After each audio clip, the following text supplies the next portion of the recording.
अस्सलाम वालेकुम everyone, this is Mia Akbar. Hope so आप सब लोग ठीक होंगे और मेरी वीडियोस आपको पसंद आ रही होंगी। आज जी हम लोग CS 5 और 7 का लेक्चर 28 करने जा रहे हैं। उम्मीद है कि आपको पिछले लेक्चर सारे समझ आ चुके होंगे। तो चलिए जी अपनी वीडियो करते हैं स्टार्ट। CS 5 और 7 का लेसन 28 है critical success factor, that is CSF। CSF basically एक बिजनेस टर्म है। ये तब हम इस पे बात करते हैं जब एक ऑर्गेनाइजेशन सेट करती है एक गोल, या यूँ कह लें कि जब वो एक प्रोजेक्ट की तरफ वो मूव ऑन कर रही होती है उस प्रोजेक्ट के अकॉर्डिंग अपने मिशन को कंप्लीट करने के लिए जो रास्ते वो अपनाती है, यानी जो प्रिकॉशंस वो अपना रही होती है, दैट इज का क्रिटिकल सक्सेस फैक्टर। एग्जाम्पल के तौर पे देखें तो एक इंटरनेशनल पैकेज डिलीवरी सिस्टम आपके सामने आया। अब CSF जो है ये बेसिकली आइडेंटिफाई करता है सेफ ट्रांसपोर्ट जो कि कस्टमर के अकॉर्डिंग होती है, टाइमली डिलीवरी कैसे करनी है, कंसाइनमेंट की ऑनलाइन स्टेटस कंफर्मेशन सिस्टम के अकॉर्डिंग होगा कि कस्टमर को बताया जाएगा कि आपका पैकेज कहाँ तक पहुँचा है, प्रॉपर पैकेजिंग है, हैंडलिंग हो रही है या नहीं। तो हमें पता चला कि CSF इस बेसिकली वो रूट है जिसके ऊपर चलकर, या वो प्रोसीजर है जिसके अकॉर्डिंग आप मिशन को अचीव करते हो, और ये बिजनेस टर्म है। अब CSF बेसिकली जो है ये ऑर्गेनाइजेशन टू ऑर्गेनाइजेशन डिफर होती है, ये डिफरेंट होती है।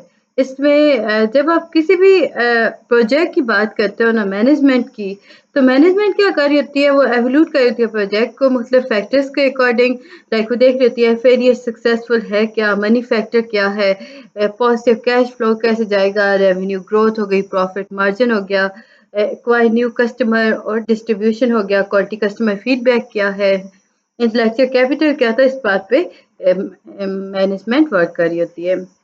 सोर्स देखें तो आपके पास क्रिटिकल सक्सेस फैक्टर जो है वो एनालाइज और एस्टेब्लिश होती है। इसमें मुख्तलिफ सोर्सेज आ जाती हैं। बेसिकली हम अगर बात करेंगे तो चार मेजर सोर्सेज हैं जिन्हें CSF के थ्रू आइडेंटिफाई किया गया था। फर्स्ट है इंडस्ट्री CSF। ये बेसिकली स्पेसिफिक इंडस्ट्री कैरेक्टरिस्टिक्स की बात कर रही होती है। CSF रिजल्ट करती है जब हम करते हैं चूज एंड कम्पिटेटिव स्ट्रेटजी को बिजनेस के लिए। जब आप बिजनेस कर रहे हो, आप स्ट्रेटजी आप चूज करोगे तो उसके अकॉर्डिंग CSF होगी। इसमें आप क्विक और टाइम डिलीवरी देखोगे जो काफी क्रिटिकल रोल अदा कर होता है। फिर है जी एनवायरमेंटल CSF जो कि इकोनॉमिक या टेक्नोलॉजिकल चेंजेस के अकॉर्डिंग होती है। फिर टेम्पररी CSF, ये इंटरनल ऑर्गेनाइजेशन नीड और चेंजेस के अकॉर्डिंग हो रही होती है। CSF वर्सेस की परफॉर्मेंस इंडिकेटर एक क्रिटिकल सक्सेस फैक्टर है। इसमें अगर हम देखें तो आपके सामने आता है कि जब हम सक्सेस की बात करते हैं क्रिटिकल सक्सेस फैक्टर की, तो ये वो एलिमेंट है जो वाइटल रोल अदा करता है सक्सेसफुल स्ट्रेटजी के अंदर। तो हमारे सामने आया कि क्रिटिकल सक्सेस फैक्टर जो है वो की परफॉर्मेंस इंडिकेटर और KPI का नाम नहीं है। KPI बेसिकली की परफॉर्मेंस इंडिकेटर ही होता है। क्रिटिकल सक्सेस फैक्टर यानी CSF बेसिकली एक ऐसा एलिमेंट है जो स्ट्रेटजी को सक्सेसफुल लेके जाता है, इसे हम अचीवमेंट के थ्रू मुहैया करते हैं। फिर है computing environment. Computing environment basically availability है जी इंफॉर्मेशन की मुख्तलिफ यूजर्स को। अब ये जो यूजर्स होते हैं ये डिपेंड करते हैं कि इंफॉर्मेशन कैसे प्रोसीड हो रही है, लोकेशन क्या है इंफॉर्मेशन के प्रोसीड होने का, कहाँ से और कौन अवेलेबल कर रहा है इस प्रोसेस को। इसमें इश्यूज देखे जा रहे होते हैं जैसे कि प्रोसेस इंफॉर्मेशन हो गया। इसमें हम एक लोकेशन से दूसरी लोकेशन की बात करते हैं। ऑर्गेनाइजेशन जो होता है यहाँ पे मुख्तलिफ कंप्यूटिंग एनवायरनमेंट को यूज करता है इंफॉर्मेशन सिस्टम के अकॉर्डिंग। वन बाय वन देखते जाएंगे। फर्स्ट है स्टैंड अलोन प्रोसेसिंग, सेकंड है centralize environment, third one is distributed environment and fourth one is web based environment. Stand alone processing, stand alone self contain computer जो है ये basically micro computer होता है जो कि किसी नेटवर्क के साथ कनेक्ट नहीं होता, किसी नेटवर्क ऑफ कंप्यूटर के साथ कनेक्ट नहीं होता, बल्कि ये वर्क करता है आइसोलेशन में। ये इसके अंदर हम देखें तो प्रोसेसिंग एक्टिविटीज जो होती हैं वो कंप्यूटर्स के अकॉर्डिंग होती हैं, लेकिन ये हो क्या रहा होता है, अकेला काम कर रहा होता है, इसमें कोई भी इस तरह की कनेक्शन शो नहीं हो रहा होता, तो ये स्टैंड अलोन प्रोसेसिंग करता है। स्टैंड अलोन एनवायरनमेंट जो है वो कुछ ऑर्गेनाइजेशन में पाई जाती है, बट हम देखें तो आजकल के टाइम पे ये इतना ज़्यादा सक्सेसफुल नहीं है। Centralize versus distributed processing. Centralize processing basically perform होती है एक कंप्यूटर पर। इसमें हम क्लस्टर ऑफ कपल कंप्यूटर्स की बात करते हैं सिंगल लोकेशन के अंदर रहते हुए। सेंट्रलाइज प्रोसेसिंग जो है ये बेसिकली एक ऐसा आर्किटेक्चर है जिसमें आप इवॉल्व करते हो from very first computer. However लेकिन यूजर जो असेस होती है वो डम टर्मिनल के अकॉर्डिंग होती है। लाइक हम इसे आसान करें तो सेटेलाइट कंप्यूटर्स जो हैं वो बेसिकली एक ऐसे कंप्यूटर हैं जहाँ पे आप कंप्लीट कपल कंप्यूटर्स आपके पाए जाते हैं। लाइक हम देखें तो या तो आप एक कंप्यूटर पे काम कर सकते हो या फिर आप कपल ऑफ कंप्यूटर्स पे वर्क कर सकते हो। बट ये कंप्यूटर का याद रखिएगा लोकल होना या लोकेशन इसकी सेम होना बहुत ज़्यादा ज़रूरी है। On the other hand distributed processing जो है वो रेफर करता है वैरायटी ऑफ कंप्यूटर सिस्टम को, जहाँ पे एक या एक से ज़्यादा कंप्यूटर्स प्रोसेसेस को यूज़ किया जा रहा होता है, रन किया जा रहा होता है एप्लीकेशन को। डिस्ट्रीब्यूटेड प्रोसेसिंग रेफर करता है जी लोकल एरिया नेटवर्क को, जो कि सिंगल प्रोग्राम को रन करते हैं सिमल्टेनियसली वेरियस साइट्स पर। इसमें डिस्ट्रीब्यूटेड प्रोसेसिंग सिस्टम आ गया जिसमें सोफिस्टिकेटेड सॉफ्टवेयर आ गया जो डिटेक्ट करता है आइडियल सीपीयू को नेटवर्क के ऊपर और पार्सर कर देता है प्रोग्राम को ताकि उसे यूटिलाइज किया जा सके। एक और फॉर्म है जो डिस्ट्रीब्यूटेड प्रोसेसिंग की वो है डिस्ट्रीब्यूटेड डेटाबेस। डेटाबेस जिसके अंदर डेटा जो हो वो स्टोर्ड हो दो कंप्यूटर सिस्टम के अंदर, तो हम कहते हैं ये डिस्ट्रीब्यूटेड डेटाबेस है। डेटाबेस सिस्टम जो है ये क्या करता है, ये करता है क्या है कि ये ट्रैक करता है डेटा को डिस्ट्रीब्यूटेड नेचर्स के अंदर। डिस्ट्रीब्यूटेड प्रोसेसिंग की अगर हम बात करते हैं तो ये प्रोग्राम पैराडिग्म होता है, ये फोकस करता है डिजाइनिंग डिस्ट्रीब्यूटेड के अंदर ओपन स्केलेबल ट्रांसपोर्ट के अकॉर्डिंग। इसमें हम फॉल्ट टॉलरेंस सिस्टम को देख रहे होते हैं। अब देखें प्रोसेसिंग आया, सेंट्रलाइज में प्रोसेसिंग मैनेज हुई एक सर्वर पर, डिस्ट्रीब्यूटेड में डबल पे हो गई, मल्टीपल पे हो गई। कंप्यूटर पावर देखा तो लो होगा, डिस्ट्रीब्यूटेड में हाई होगी। डेटा प्रोसेसिंग देखें तो लिमिटेड होगी, डिस्ट्रीब्यूटेड में फ्लेक्सिबल होगी। हम इसी तरह सेंट्रलाइज सिक्योरिटी देखें तो हाई होती है और सिमिलरली हाई ही डिस्ट्रीब्यूटेड में होती है। वेब बेस्ड एनवायरनमेंट एक टिपिकल टाइप है जी जो कि रेफर करती है यूज ऑफ वेब को, जैसे कि इंटरनेट हो गया, ब्राउजर बेस्ड एप्लीकेशन हो गई जिसमें ट्रांजैक्शंस एग्जीक्यूशन की तरफ जाती हैं। वेब बेस्ड एनवायरनमेंट के अंदर क्लाइंट जो होता है वो एप्लीकेशन के लाइक कनेक्ट होता है थ्रू एप्लीकेशन, और ये ब्रॉडबैंड और base band dial up connection होते हैं। एप्लीकेशन जो होती है वो लोकेट होती है इंटरप्राइज सर्वर्स पर जो कि असेस करता है क्लाइंट इंटरनेट कनेक्शंस के according. Web based architecture basically use होता है कंपनीज के अंदर वहाँ जहाँ पे एम्प्लॉयज़ को असेस प्रोवाइड की जाती है इंफॉर्मेशन सिस्टम के according, like virtual private network. इसमें आप बैंक्स की बात कर सकते हो, हर एक को असेस होती है कि वो कंपनी के इंफॉर्मेशन सिस्टम तक आसानी से पहुंच सके और जान सके उसका अपना क्या इसमें प्रॉफिट है। इंटरनेट इंटरकनेक्टेड सिस्टम है जी नेटवर्क का जो कनेक्ट करता है कंप्यूटर्स को world wide through with help of टीसीपी/आईपी protocols. Company जो है वो कांटेक्ट करती है इंटरनेट सर्विस प्रोवाइडर्स को ताकि उसे वो कनेक्शन दे सकें जिसके नतीजे में इंटरनेट रन हो सके। इंटरनेट जो है ये प्राइवेट एंटरप्राइज है, इसे ऑन किया जाता है कम्युनिकेशन नेटवर्क के थ्रू जो कि इंटरनेट प्रोटोकॉल्स को यूज़ करती है। इंटरनेट टेक्नोलॉजी की अगर हम बात करें तो ये इसके प्रिंसिपल कम्युनिकेशन टूल्स ट्रांसमिशन के अकॉर्डिंग काफ़ी सक्सेसफुल मानी जाती है। यानी हम कहें कि ये टेक्नोलॉजीज डिपेंड करती हैं टीसीपी/आईपी प्रोटोकॉल्स पर, कितना वो सक्सेसफुल है, कितना वो उस पर वर्क अच्छे से कर रहा है, उसके कम्युनिकेशन टूल कितने बेस्ट है। इसमें अगर हम देखें तो ये फ्रिक्वेंटली रेफर करता है जी टीसीपी/आईपी प्रोटोकॉल्स को। अब प्रोटोकॉल्स जो है ये बेसिकली एक ऐसा एग्रीमेंट है जो कि सेट किया गया था जिसमें आप डिफाइन कर दिए गए थे रूल्स ऑफ कम्युनिकेशन। टीसीपी क्या है? Transmission control protocol. आईपी क्या है? Internet protocol. TCP basically break down करता है, रिजेंबल करता है पैकेट्स को, जहाँ पे on the other hand IP जो है कि रिस्पॉन्सिबल होता है, इंश्योर करता है पैकेट्स को कि वो सही डेस्टिनेशन पे जाएं।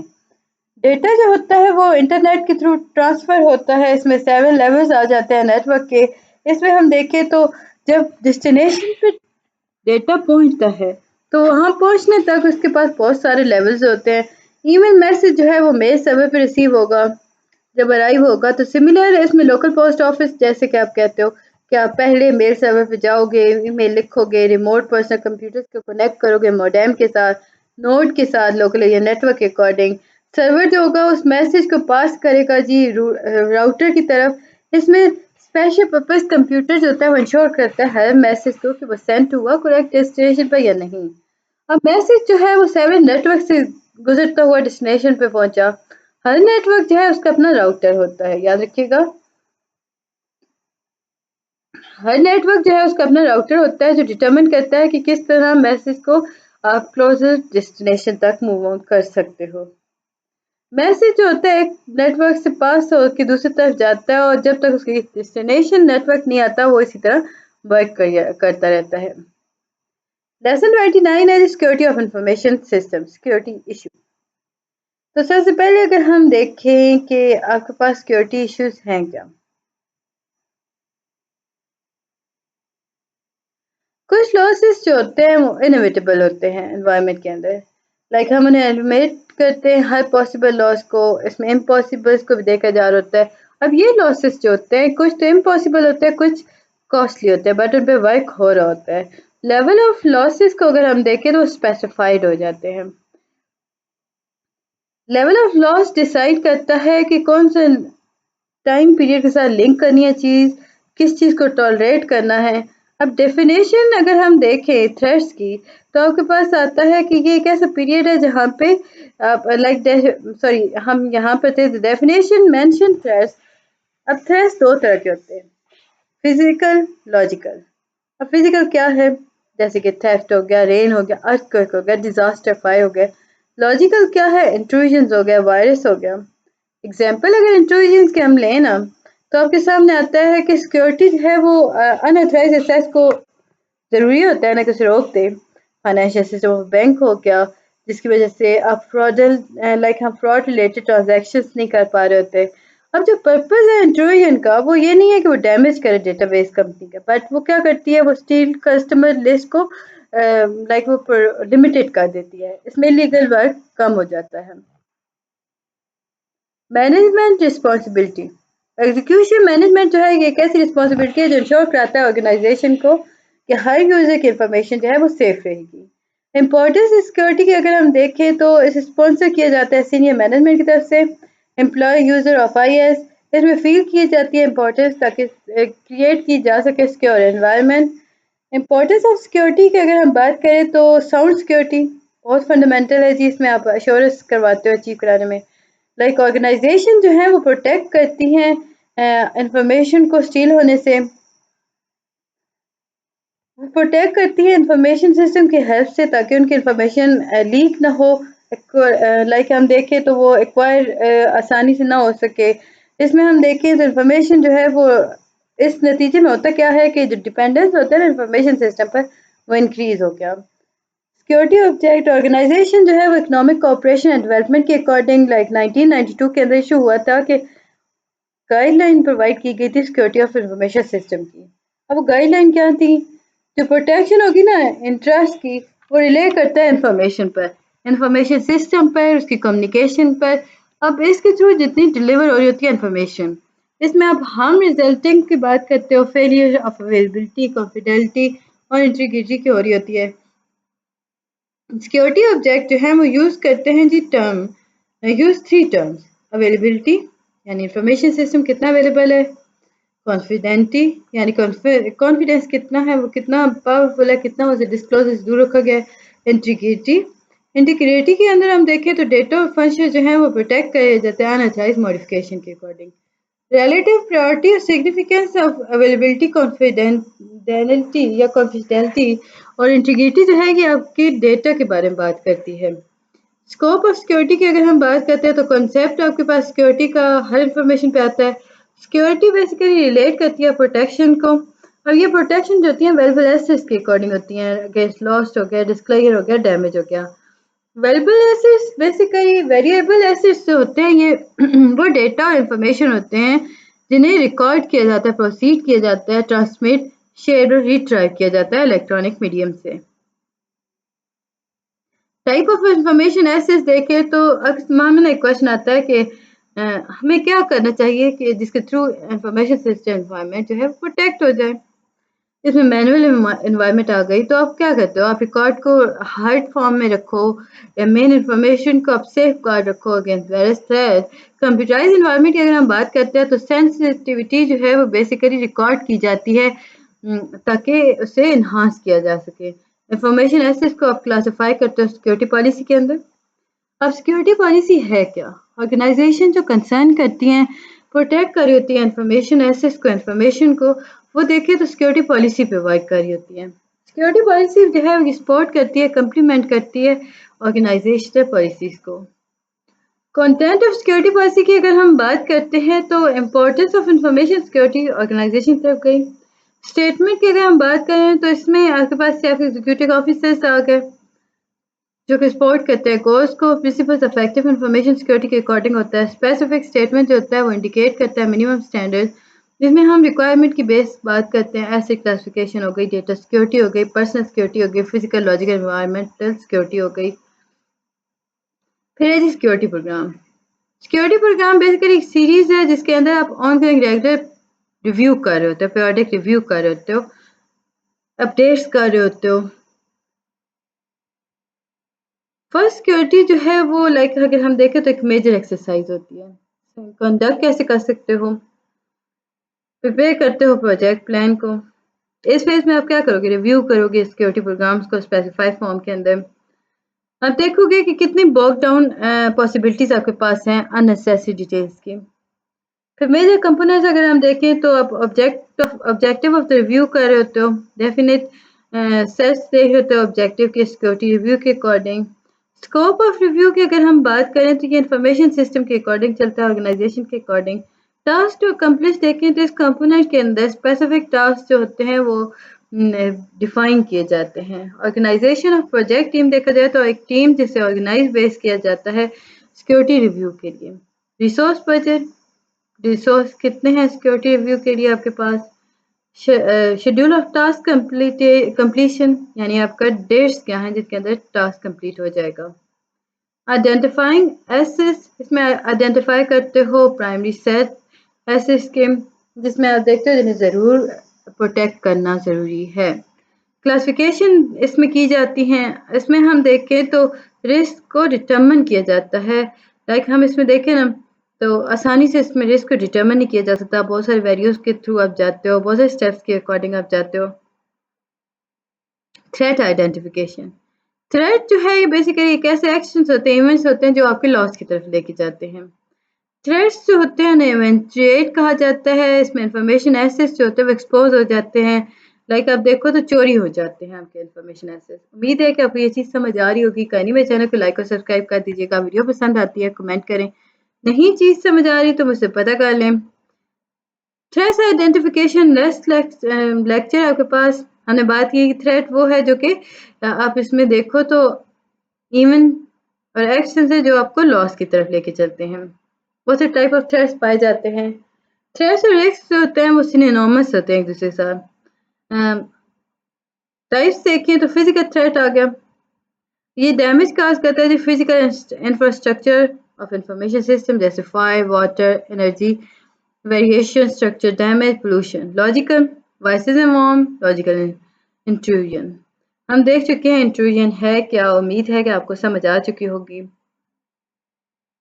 अब जब आप देखो आइडेंटिफाई हो गया थ्रेट, अब क्या करोगे, आप उसके बेसिस को प्रोबेबिलिटी के अकॉर्डिंग देखोगे कितनी बार अवेलेबल, मतलब आप देखो कि आसानी से आप उसकी थ्रेट को किस तरह देख सकते हो। कंट्रोल एनालिसिस, अब गोल क्या है कि आप एनालाइज करोगे थ्रेट को, प्लान करोगे, देन उसे कंट्रोल करोगे। ये टेक्निकल नॉन टेक्निकल दोनों मेथड से और होता है। टेक्निकल मेथड होता है ये सेफ गार्ड करता है, इनकॉपरेट करता है कंप्यूटर हार्डवेयर सॉफ्टवेयर पर। इसमें आइडेंटिफाई किया जाता है, ऑथेंटिकेशन दी जा रही होती हैं, आप इसमें पासवर्ड लगा के इसे सेव कर सकते हो। नॉन टेक्निकल कंट्रोल जो है ये मैनेजमेंट और ऑपरेशन कंट्रोल कहा जाता है। इस सिक्योरिटी पॉलिसीज और ऑपरेशन प्रोसीजर्स को लेकर जाया जाता है कि पर्सनल, फिजिकल और एनवायरमेंटल सिक्योरिटी के अकॉर्डिंग होती हैं। इसे दो सब कैटेगरीज में एक्सप्लेन किया गया था फर्दर, टेक्निकल और नॉन टेक्निकल कंट्रोल मेथड्स को, प्रिवेंटिव और डिटेक्टिव। प्रिवेंटिव बेसिकली ये इनहिबिट करता है जी वायलेट सिक्योरिटी पॉलिसीज को रोकने में। गेन बिट कर रहा होता है, लाइक उन्हें सिक्योरिटी पॉलिसीज को जो एक्सट्रीम हो रही होती हैं, यानी उसके वायलेशंस हो रही होती हैं। इस पे कंट्रोल और होता है असेस कंट्रोल। डिटेक्ट कंट्रोलिज्म जो है ये डिटेक्ट करता है वो भाई वायलेशंस हो रही हैं, जैसे कि ऑडिट ट्रेस हो गया, इंट्रूजन डिटेक्शन मेथड के थ्रू हो रहा है। थ्रेट्स जो होते हैं ये बेसिकली ऐसे सोर्स है जो मोटिवेशन कैपेबिलिटी के अकॉर्डिंग देखे जाते हैं। नेचर ऑफ वल्नरेबिलिटी देखी जाती है, एग्जिस्टेंस ऑफ इफेक्टिवनेस देखा जा रहा होता है। इम्पैक्ट एनालिसिस देखें तो आपके सामने आपको पता होना चाहिए कि इंफॉर्मेशन के अंदर सिस्टम मिशन आ गया, सिस्टम डेटा क्रिटिकली आ गया, सिस्टम एंड डेटा सेंसिटिविटी आ गया। यानी कि हम बात करें इम्पैक्ट एनालिसिस की तो हम देखते हैं कि इंफॉर्मेशन कहाँ से रिसीव हुई, मिशन सिस्टम मिशन से, सिस्टम एंड डेटा क्रिटिकली के, सिस्टम एंड डेटा सेंसिटिविटी के अकॉर्डिंग। अब इंफॉर्मेशन ऑब्टेन हो गई, एग्जिस्टिंग ऑर्गेनाइजेशन डॉक्यूमेंटेशन हो गई। इम्पैक्ट एनालिसिस रिपोर्ट जो है वो basically asset critical assessment report भी कहा जाता है इसे। अब बिजनेस इम्पैक्ट एनालिसिस रिपोर्ट जो है हम कहें तो अभी मैंने कहा कि वो एसेट क्रिटिकली असेसमेंट रिपोर्ट भी होती है। ये एडवर्स इम्पैक्ट करती है सिक्योरिटी इवेंट्स पर। इसमें अगर हम इसे डिस्क्राइब किया जाता है लॉस और डिले के बारे में, इसमें 3 सिक्योरिटी गोल्स होते हैं। लॉस ऑफ इंटीग्रिटी, सिस्टम और डेटा इंटीग्रिटी रेफर करता है कि देखिए जी जो इन्फॉर्मेशन प्रोवाइड की गई है वो इम्प्रॉपर मॉडिफिकेशन की वजह से प्रोटेक्ट हो रही है, लेकिन उसमें थोड़ा प्रॉब्लम है। अपन अनऑथराइज्ड चेंजेस इंटीग्रिटी जो है वो अगर आप करोगे ना उसमें अनऑथराइज्ड चेंजेस तो आप अपने डेटा को लॉस कर दोगे। इसमें वायलेशंस जो होती हैं वो इंटीग्रिटी के मींस के थ्रू होती हैं, लाइक आप सक्सेसफुल आपने पहली दफ़ा अटैक किया ना, आप अवेलेबिलिटी और कॉन्फिडेंटिटी के अकॉर्डिंग पहुंच गए। लॉस ऑफ अवेलेबिलिटी ये मिशन क्रिटिकल आईटी सिस्टम के अकॉर्डिंग होता है। लॉस ऑफ कॉन्फिडेंटिटी की अगर हम देखें तो सिस्टम और डेटा कॉन्फिडेंटिटी को रेफर किया जाता है इसके अंदर। इसमें इम्पैक्ट देखा जाता है कि अगर लॉस हो गया डेटा तो क्या होगा। रिस्क डिटर्मिनेशन एक्सपोजर एनालिसिस, इस फेज में हम देखें तो आपको फिजिकल लॉजिकल थ्रेट्स दोनों को देखा जाएगा, और इसमें हम देखें तो ये 4 स्टेप्स पर मुश्तमिल है। फर्स्ट है जी फिगर आउट आप करते हो कि फिजिकल लॉजिकल कंट्रोल कहाँ पे है, किस प्लेस पे।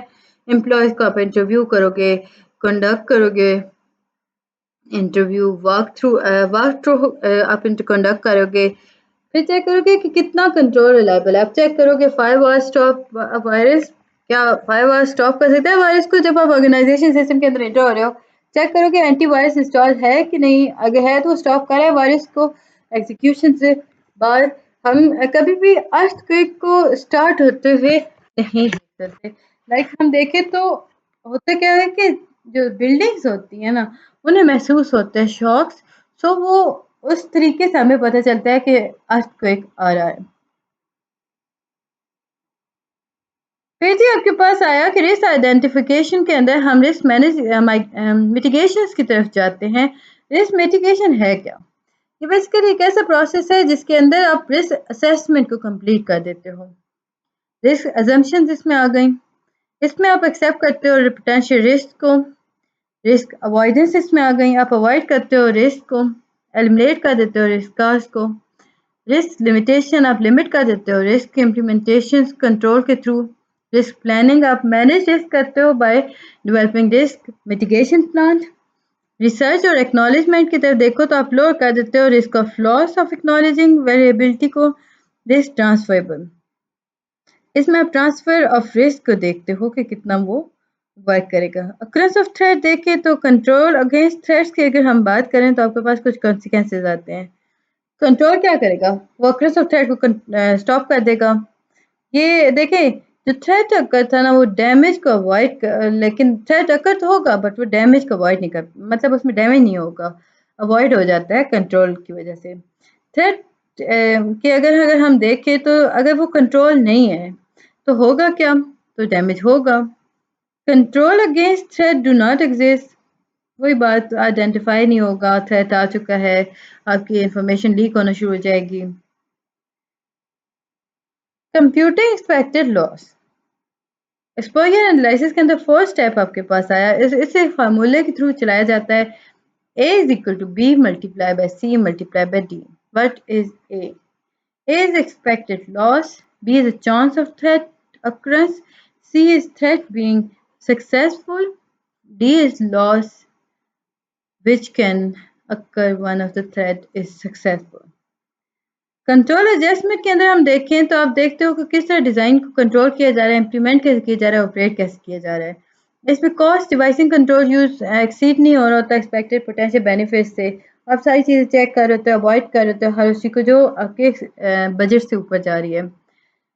इफेक्टिवनेस ऑफ रिकमेंडेड ऑप्शन होगा, लेजिस्लेशन रेगुलेशन आ गया। ये आप देखो फैक्टर्स हैं जो कि रिकमेंड किए जाते हैं कंट्रोल अल्टरनेटिव सॉल्यूशंस के लिए ताकि आइडेंटिफाई हो सकें रिस्क को। सेफ्टी एंड रिलायबिलिटी आ गया, ऑपरेशनल इम्पैक्ट आ गया। फिर जी फर्दर आपको इसमें इम्पोर्टेंट जो था दैट इज कंट्रोल रिकमेंडेशन जो है ये कैसा रिजल्ट है रिस्क असेसमेंट प्रोसेस के अंदर जो कि रिस्क मिटिगेशन प्रोसेस को प्रोवाइड किया जाता है, जिसमें वो रिकमेंड किया जाता है प्रोसीजर टेक्निकल सिक्योरिटी कंट्रोल्स को। इसमें अगर हम नोट करें तो आपको हर पॉसिबल रिकमेंडेशन दी जा रही होती है कि आप किस तरह रोक सकते हो, थ्रेट्स को कंट्रोल कर सकते हो। अब इन डिस्कशन से हमारे पास समझ हमें आया कि पर्सनल जजमेंट सिचुएशन कैसे करनी है, इंफॉर्मेशन गेन कैसे करनी है, डिज़ायर और नॉन एग्जिस्टिंग कंट्रोल रिकॉर्डिंग, इसमें सीख डिमांड हो रही है user scheme idea control environment के अंदर। इसमें आप एग्जिस्टिंग कंट्रोल कर रहे होते हो जो कि टोटली डिस्कार्ड नहीं हो रहा होता, लाइक एडजस्टिंग कंट्रोल की हम बात कर रहे होते हैं। तो ये था जी आज का लेक्चर, उम्मीद है आपको समझ पसंद आया होगा। मिलते हैं नेक्स्ट वीडियो में, तब तक के लिए अल्लाह हाफिज़।